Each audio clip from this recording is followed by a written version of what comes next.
ప్రతి కష్టం మనిషికి ఒక పాఠం చెప్తుంది. ప్రతి పాఠం మనిషిలో మార్పుని తీసుకువస్తుంది. నీ మనసులోని భయమే నీ యొక్క మొదటి శత్రువు. నువ్వు వేసే వెనకడిగే నీ మొదటి ఓటమి.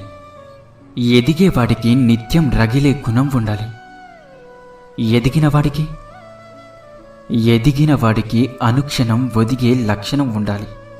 నీకు పొగడ్తలు ఎక్కువయ్యాయి అంటే అవి పొగపెట్టడానికే అని అర్థం చేసుకో.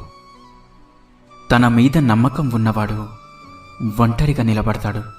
నమ్మకం లేనివాడు గుంపులో నిలబడతాడు. మార్చలేని గతాన్ని గురించి ఆలోచించకుండా చేతిలో ఉన్న భవిష్యత్తుకై శ్రమించండి. భయంకరమైన మౌనాన్ని తుడిచేయడానికి ఒక మాట చాలు.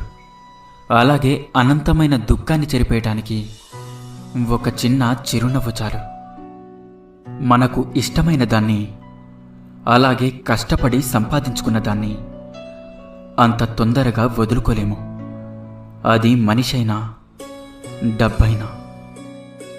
మీరు తప్పు చేసేటప్పుడు మొదటగా మిమ్మల్ని వెనక్కి లాగేది మీ అంతరాత్మే. ముందు మనసు యొక్క మాట వినండి. మీ అంతరాత్మకు నిజాయితీగా సమాధానం చెప్పుకోండి.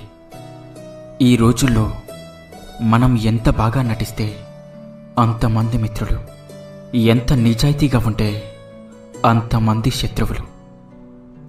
మీ దగ్గర విషయం ఉన్నప్పుడు మాట్లాడడానికి సిగ్గుపడకండి. మీ దగ్గర విషయం లేనప్పుడు మౌనంగా ఉండడానికి భయపడకండి. అప్పుడే ఏదైనా నేర్చుకోగలరు, ఎక్కడైనా రాణించగలరు. నీ మీద వేసిన నింద నిజమైతే సరిదిద్దుకో. అదే అబద్ధమైతే నవ్వేసి ఊరుకో. కొన్ని విషయాల్లో వాదన కంటే మౌనమే గొప్పగా పనిచేస్తుంది. నీకు మంచితనం ఉండటం చాలా మంచిది. కానీ అతి మంచితనంతో ఆలోచించకుండా చేసే సహాయం నీ మీద ఖచ్చితంగా మోయలేని భారాన్ని మోపుతుంది. కాబట్టి సహాయం చేసేటప్పుడు ఆలోచించి సహాయం చేయి. అప్పు చేస్తే